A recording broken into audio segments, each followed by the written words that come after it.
क्या आपने कभी सोचा है कि 500 टन की मेटल बर्ड आसमान में कैसे उड़ती है, ग्रेविटी को डिफाई करते हुए? या वो सिंपल पेपर प्लेन जो आपने बचपन में बनाया था, वो इतनी आसानी से कैसे ग्लाइड करता था? ये एक ऐसा सवाल है जिसने हमें सदियों से फैसिनेटेड किया है। काश मुझे 8 साल की उम्र में पता होता, जब मैं अपने पेपर क्रिएशंस के पंखों को ध्यान से मोड़ रहा था, कि इसका जवाब मैजिक नहीं है।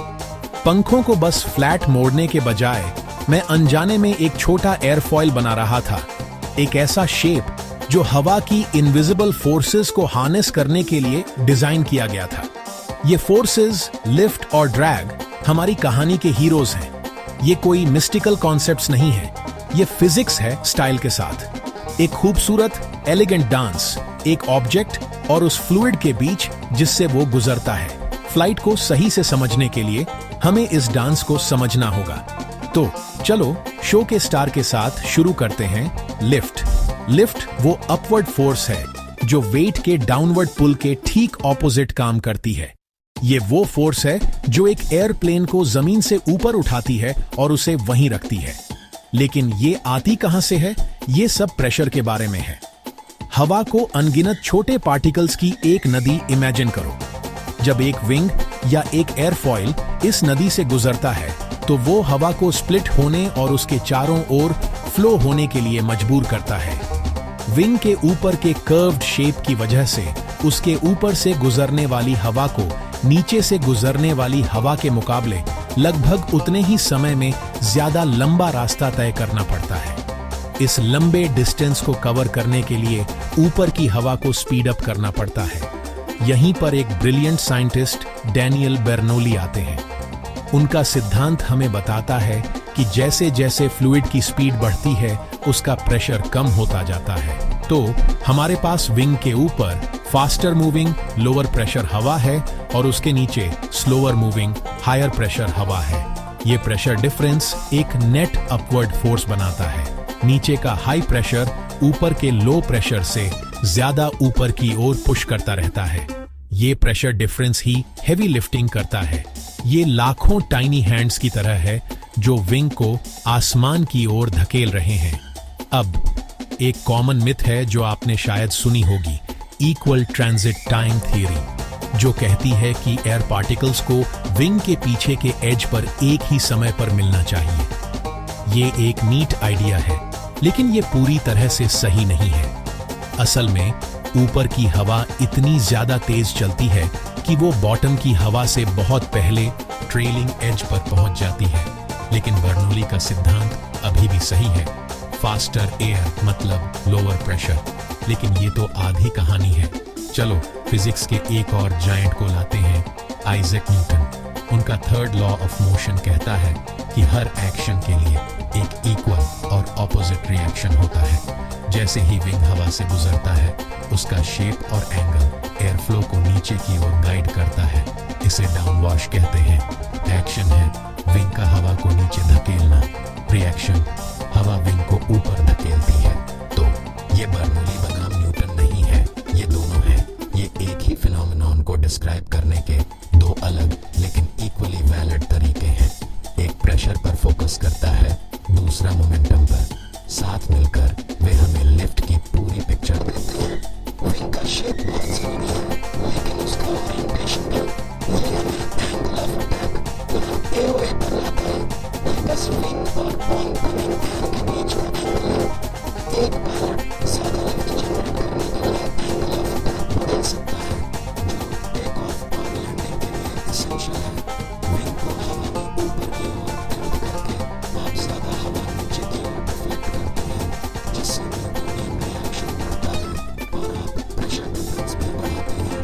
बर्नौली इफेक्ट को बूस्ट करते हुए ज्यादा एंगल, ज्यादा लिफ्ट। लेकिन एक लिमिट है।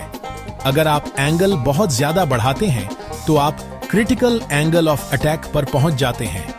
इस पॉइंट पर विंग के ऊपर स्मूथ एयर फ्लो कर्व को फॉलो नहीं कर पाता। ये सेपरेट हो जाता है और एक टर्बुलेंट कैओटिक मेस बन जाता है।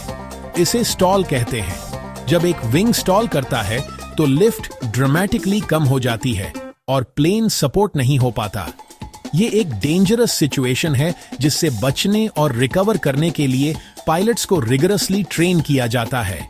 आपके पेपर प्लेन पर अगर वो सीधे जमीन पर डाइव करता है तो शायद आपका फ्रंट में ज्यादा वेट है या विंग्स नीचे की ओर एंगल्ड है।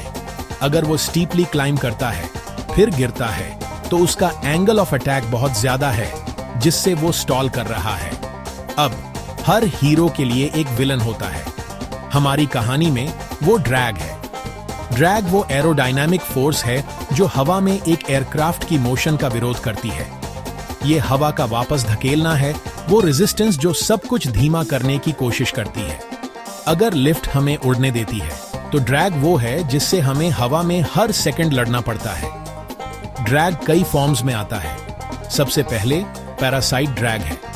इसे हवा में एक फिजिकल ऑब्जेक्ट के रूप में होने की कीमत समझो। इसमें फॉर्म ड्रैग शामिल है जो एयरक्राफ्ट के शेप की वजह से होता है।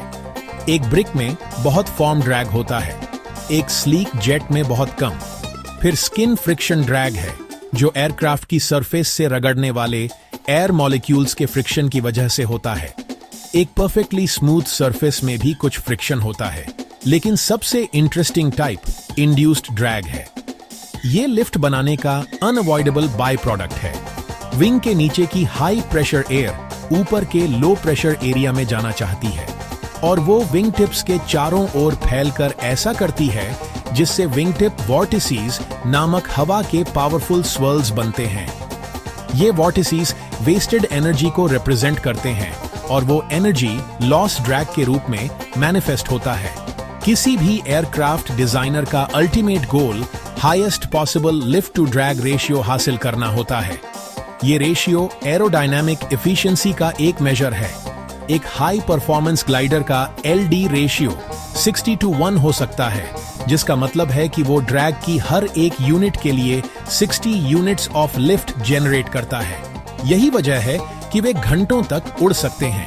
एक कमर्शियल एयरलाइनर को एक अच्छे बैलेंस के लिए डिजाइन किया जाता है, शायद लगभग 18:1, जबकि एक सुपरसोनिक फाइटर जेट जो स्पीड और पावर के लिए बना है उसका रेशियो हाई स्पीड्स पर 9:1 जितना कम हो सकता है। तो हम ड्रैग से कैसे लड़ते हैं? इंड्यूस्ड ड्रैग को कम करने के लिए इंजीनियर्स ने विंगलेट्स विकसित किए। वो ऊपर की ओर मुड़े हुए टिप्स जो आपको ज्यादातर मॉडर्न एयरलाइनर्स पर दिखते हैं। वे उन एनर्जी सैपिंग विंग टिप वॉर्टिसीज के फॉर्मेशन को डिसरप्ट करते हैं, एफिशिएंसी में सुधार करते हैं और फ्यूल बचाते हैं। पैरासाइट ड्रैग का मुकाबला करने के लिए हर सरफेस को जितना संभव हो उतना स्मूथ और स्ट्रीमलाइंड बनाया जाता है। स्मूथ नैरो बॉडीज ड्रैग को कम करते हैं। स्ट्रीमलाइनिंग का ये सिद्धांत प्रकृति और इंजीनियरिंग में हर जगह देखा जाता है, एक डॉल्फिन के शेप से लेकर एक हाई स्पीड ट्रेन के डिजाइन तक। विंग का शेप खुद, उसका एयरफॉयल उसके स्पेसिफिक जॉब के लिए मेटिकुलसली स्कल्प्टेड होता है। एक कार्गो प्लेन जिसे लो स्पीड्स पर भारी मात्रा में लिफ्ट जनरेट करने की जरूरत होती है, उसमें एक थिक हाईली कैम्बर्ड या कर्व्ड विंग होगा। एक सुपरसोनिक फाइटर जेट को फास्ट और मैन्यूवरेबल होने की जरूरत होती है, इसलिए उसमें एक बहुत पतला अक्सर सिमेट्रिकल एयरफॉयल होगा। विंग का शेप लिफ्ट और ड्रैग कैरेक्टरिस्टिक्स को नियंत्रित करता है। लेकिन क्या होगा अगर आपको दोनों की जरूरत हो? एक एयरलाइनर को हाई स्पीड क्रूज पर एफिशिएंट होने की जरूरत होती है, लेकिन उसे स्लो टेक ऑफ्स और लैंडिंग्स के लिए मैसिव लिफ्ट भी जनरेट करने की जरूरत होती है। यहीं पर फ्लैप्स और स्लैट्स काम आते हैं। ये विंग के फ्रंट स्लैट्स और बैक फ्लैप्स पर हिंज्ड सेक्शंस होते हैं। जब एक्सटेंडेड होते हैं तो वे अस्थायी रूप से विंग के शेप को बदलते हैं, उसके सरफेस एरिया और कैम्बर को बढ़ाते हैं। ये विंग को बहुत कम स्पीड्स पर आवश्यक लिफ्ट जनरेट करने की अनुमति देता है। वे एक ब्रिलियंट इंजीनियरिंग सॉल्यूशन है जो विंग को एक डायनामिक एडेप्टेबल टूल बनाते हैं। बेशक एक प्लेन को सिर्फ लिफ्ट से ज्यादा की जरूरत होती है, उसे कंट्रोल करने की जरूरत होती है। ये कंट्रोल सरफेसेस का काम है। विंग्स पर एलेरॉन्स प्लेन को रोल करने के लिए ऑपोजिट डायरेक्शंस में चलते हैं। हॉरिजॉन्टल टेल पर एलिवेटर पिच को कंट्रोल करने के लिए ऊपर और नीचे चलता है, जिससे नोज ऊपर या नीचे जाता है। और वर्टिकल टेल पर रडर यॉ को कंट्रोल करने के लिए लेफ्ट और राइट चलता है। नोज की साइड टू साइड मोशन। इन सरफेसेस को मैनिपुलेट करके एक पायलट एयरक्राफ्ट को फ्लाइट के 3 डायमेंशंस में प्रिसाइसली गाइड कर सकता है। एक पेपर प्लेन पर आप बहुत सिंपलर स्केल पर वही काम करते हैं। आप नोज वेट को ट्वीक करते हैं, आप विंग्स के बैक एजेस को ऊपर या नीचे मोड़ते हैं, आप टेल फिन्स को एडजस्ट करते हैं। हर tiny fold lift, drag, weight और थ्रस्ट के बीच के बैलेंस का एक एडजस्टमेंट है। आप पायलट और इंजीनियर दोनों एक साथ हैं। एक रियल जेट पर यह प्रोसेस इन्फिनिटली ज्यादा कॉम्प्लेक्स होता है। इंजीनियर्स की टीमें पावरफुल कंप्यूटर्स और विंड टनल्स का इस्तेमाल करके हर एक कंपोनेंट को स्कल्प्ट करने में सालों बिताते हैं। वे विंग्स को मैक्सिमम एफिशिएंसी के लिए डिजाइन करते हैं, इंजन्स को ड्रैग को ओवरकम करने के लिए आवश्यक थ्रस्ट प्रदान करने के लिए, और फ्लैप्स और कंट्रोल सिस्टम्स को फ्लाइट के सभी फेजेस में सेफ हैंडलिंग प्रदान करने के लिए। उनका गोल हमेशा एक ही होता है, लिफ्ट को मैक्सिमाइज करना और ड्रैग को मिनिमाइज करना। ये रिलेंटलेस ऑप्टिमाइजेशन है, इनविजिबल फोर्सेस की ये मास्टरी है, जो ग्लाइडिंग के उस छोटे से आइडिया को, जिसे आपने एक कागज के टुकड़े के साथ एक्सप्लोर किया था, एक 600 माइल पर आवर रियलिटी में बदल देती है। सैकड़ों लोगों को कॉन्टिनेंट्स के पार ले जाती है। एक मुड़े हुए कागज के टुकड़े से लेकर मॉडर्न इंजीनियरिंग के एक मावल तक प्रिंसिपल्स वही रहते हैं। ये सब शेप, एंगल और स्पीड के बारे में है। फोर्सेस का एक डेलिकेट बैलेंस जो फिजिक्स के फंडामेंटल लॉज द्वारा गवर्न होता है। साइंस उन्हीं नियमों को लागू करती है, बस एक वाइल्डली डिफरेंट स्केल पर। और इसे समझना फ्लाइट के वंडर को सही मायने में अप्रिशिएट करने का पहला कदम है।